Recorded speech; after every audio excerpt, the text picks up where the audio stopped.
आज एक बेहतरीन खुशखबरी या न्यूज़ लेकर के आए हूं दोस्तों आप लोगों के लिए। अगर आप भी एक जॉब सीकर हैं, अगर आप भी यूरोप जाके काम करना चाहते हैं, तो माल्टा में इस समय बहुत ज़्यादा वैकेंसीज अनाउंसमेंट हुआ है।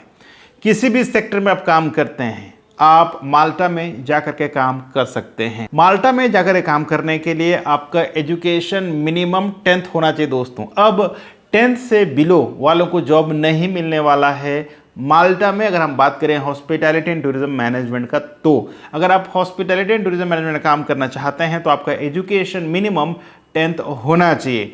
अभी फिलहाल बहुत ज़्यादा वैकेंसीज आ रही है और यही समय है कि आपको जॉब अप्लाई करके तुरंत वीज़ा लेने का। कैसे, मैं आज आपको विस्तार से बताऊंगा। साथ ही साथ ये भी बताऊंगा आपका प्रोफेशन के हिसाब से आपका सैलरी को बढ़ाने का निर्णय लिया गया है। ठीक है, कितना सैलरी बढ़ने वाला है, कितना आपको सैलरी मिलने वाला है, आपको मैं ये भी बताऊंगा। साथ ही साथ क्या नया नियम जो हुआ है उसमें कितना इफेक्ट कर रहा है, ये भी आपको बताऊंगा मैं। नमस्कार, मैं हूं अशोक कुमार साहू, करियर कोच, और आप देख रहे हैं अपना पसंदीदा यूट्यूब चैनल लावण्य ग्लोबल करियर प्लानर यूट्यूब पर। शुरू करते हैं। देखिए, सबसे पहले बात करते हैं माल्टा में कौन कौन सा वैकेंसी यानी ओपनिंग्स अभी आया है। तो बात करते हैं शुरुआती में किचन हेल्पर का। अगर आप एज ए किचन हेल्पर जाना चाहते हैं तो किचन हेल्पर का बहुत ज़्यादा वैकेंसीज आया है दोस्तों।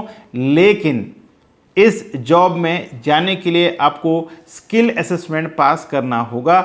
ये कैसे पास करेंगे आगे वीडियो बताऊंगा मैं, ठीक है। लेकिन आपको ये चीज़ का ध्यान रखना है, अगर आप 10th पास हैं और आपके पास 1 या 1.5 साल का एक्सपीरियंस है एज ए किचन हेल्पर, तो आप किचन हेल्पर में अप्लाई कर सकते हैं। जो दूसरा है बारटेंडिंग जॉब। अगर आप एज ए बारटेंडर काम कर रखे हैं, कोई एक्सपीरियंस है आपका, तो आप एज ए बारटेंडर भी जो अप्लाई कर सकते हैं। मैं इसके साथ साथ सैलरी बता देता हूँ ताकि आपका भी समय बचे। अगर हम बात करते हैं किचन हेल्पर का सैलरी, तो लगभग 850 यूरो से 950 यूरो के बीच रहेगा। साथ ही साथ आपको फ्री एकोमोडेशन, ट्रांसपोर्टेशन, मेडिकल और इंश्योरेंस दिया जाता है दोस्तों। फूडिंग की बात करें तो फूड आपको ऑन ड्यूटी मिलेगा, ऑफ ड्यूटी में आपको खुद से अरेंजमेंट करना होगा। अगर आप चाहते हैं कि आपको ऑफ ड्यूटी में भी खाना मिले तो आप क्या करेंगे, ओवर टाइम कर लेंगे। ठीक है, जैसे आपका मॉर्निंग शिफ्ट है तो मॉर्निंग में आपको ब्रेकफास्ट मिलेगा, लंच मिलेगा, तो आप क्या करेंगे, मॉर्निंग शिफ्ट आपको जैसे खत्म होता है दोस्तों, इवनिंग शिफ्ट फिर से ज्वाइन कर लीजिए, वो ओवर टाइम मिलेगा। ओवर टाइम के साथ साथ आपको खाना भी मिलेगा। तो आपको 2 तरह का फायदा हुआ, एक तो ओवर टाइम का पैसा भी मिलेगा, दूसरा खाना भी मिल जाएगा। ठीक है, तो आपको सेविंग्स है।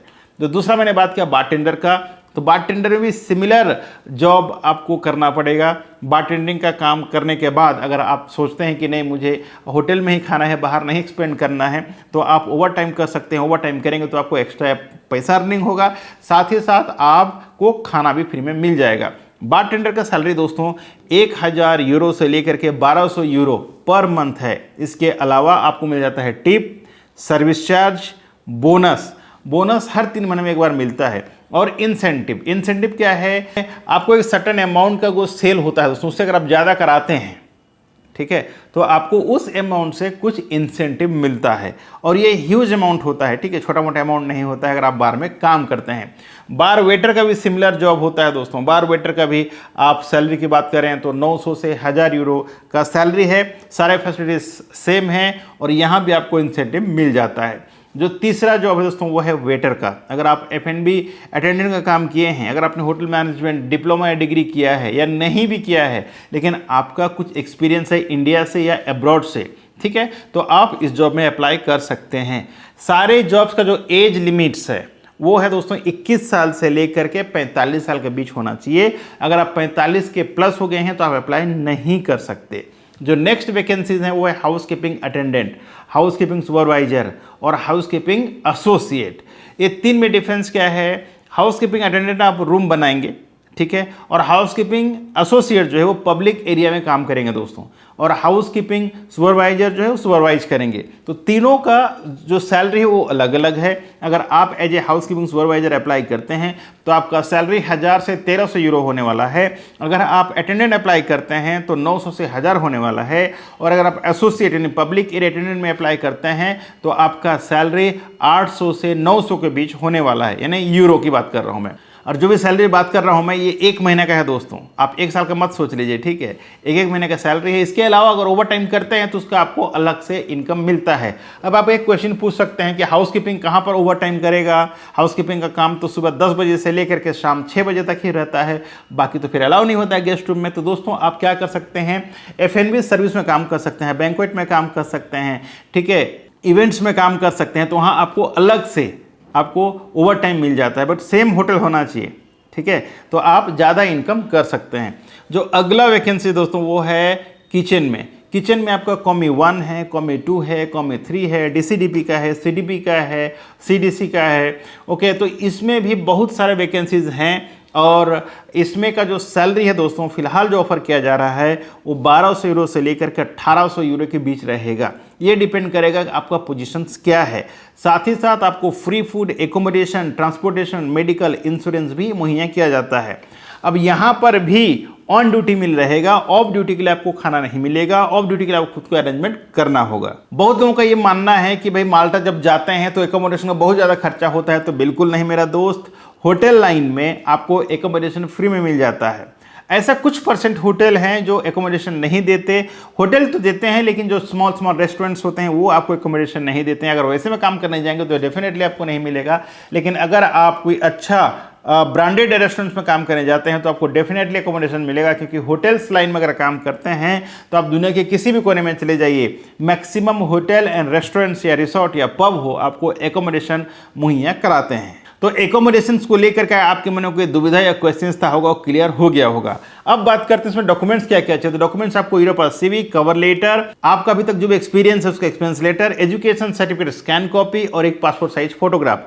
साथ ही साथ आप अप्लाई कर लीजिए, आपका PCC जरूरत पड़ सकता है, ठीक है। तो ये हो गया आपका डॉक्यूमेंट्स पार्ट। डॉक्यूमेंट में आपको ध्यान रखना, जब Europa CV and cover letter बनाते हैं तो ढंग से बनाए तभी सिलेक्शन होगा, नहीं तो सिलेक्शन नहीं होता है। जो अगला इंपॉर्टेंट जो न्यूज़ है दोस्तों वो है कि भाई आपका जो एग्ज़ाम होने वाला है, ठीक है, जो स्किल असेसमेंट होने वाला है, लोग ये सोचते हैं ना कि बहुत हार्ड होगा, हम नहीं कर पाएंगे, बहुत ज़्यादा प्रॉब्लम हो सकता है अगर हमको नॉलेज नहीं है। तो देखिए इसमें कोई बात नहीं है, पहले आपको एक बुक दिया जाएगा, आपको एक कंटेंट दिया जाएगा, कंटेंट को पढ़ना है और कंटेंट के हिसाब से आपको आंसर लिखना है। बहुत सिंपल है, जैसे आप जब एग्जाम देते होंगे ना 5th या 6th या 7th में या 8th में 9th में 10th में, एक पैराग्राफ दिया जाता है लास्ट में और पैराग्राफ के नीचे कुछ क्वेश्चंस पूछा जाता है। एग्जाम्पल, जैसे रामायण में राम लोग 4 भाई थे, राम, लखन, भरत, शत्रुघ्न, उनके पिता राजा दशरथ थे, उनका 3 माता थे, ठीक है, वो अयोध्या में रहा करते थे। तो इस टाइप का पहले एक स्टोरी दे देगा, में क्वेश्चन दे देगा कि भाई राजा दशरथ के कितने पुत्र थे,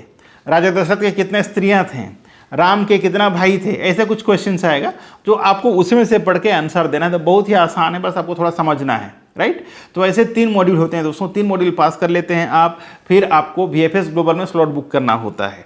और मेरा कम से कम 18 कैंडिडेट्स का ये असेसमेंट हो चुका है, सब पास हो चुके हैं, ठीक है, इसमें ज़्यादा प्रॉब्लम नहीं है और मैक्सिमम मैंने देखा है सबका सेम क्वेश्चंस होता है, राइट। तो आपको इजीली गाइडेंस मिल जाता है, मैं खुद गाइड करता हूं तो आपको कोई दिक्कत नहीं होने वाला है। और एक बार ये असेसमेंट पास कर लेते हैं फिर आपको फट से आपको वर्क परमिट मिल जाता है, ठीक है। तो ज़्यादा घबराने की बात नहीं है, लेकिन हाँ अभी क्या है, यूरोप का सभी कंट्री ये जो प्रोसेस को फॉलो करने वाले हैं। तो जितना जल्दी हो सके जहाँ भी आपको अप्लाई करना है, चाहे आप क्रोएशिया करें, माल्टा करें, ग्रीस करें, रोमानिया करने का विचार है आपका, चाहे लिथुआनिया करने का विचार है, चाहे जो भी यूरोपियन कंट्री आप जाना चाहते हैं दोस्तों, समय बिल्कुल बर्बाद ना करें, जल्द से जल्द अप्लाई करें। नहीं तो सब जगह अगर असेसमेंट चालू हो गया तो कहीं ना कहीं जो व्यक्ति का ज़्यादा कॉन्फिडेंस नहीं है, जो जॉब सीकर को ज़्यादा कॉन्फिडेंस नहीं है, उनका जाना मुश्किल हो सकता है। आशा करता हूं आज की इस वीडियो से आपको बहुत कुछ इन्फॉर्मेशन मिला होगा। अगर आपका भी प्रोफाइल मैंने जो वैकेंसी बताया उसमें मैचिंग करता है तो ये जो नंबर दिया गया इस नंबर पे कॉल करके अपना काउंसलिंग स्लॉट बुक करें ताकि आपको आसानी से जॉब मिल सके। So thank you so much for watching. मैं अशोक कुमार साहू करियर कोच आपसे विदा लेता हूं आज की इस वीडियो से। मिलते हैं इसी तरह का एक और नए वीडियो में नए टॉपिक के साथ। तब तक के लिए आप रखें अपना ख्याल और मुझे दी इजाजत। Thank you so much. जय हिंद, जय भारत।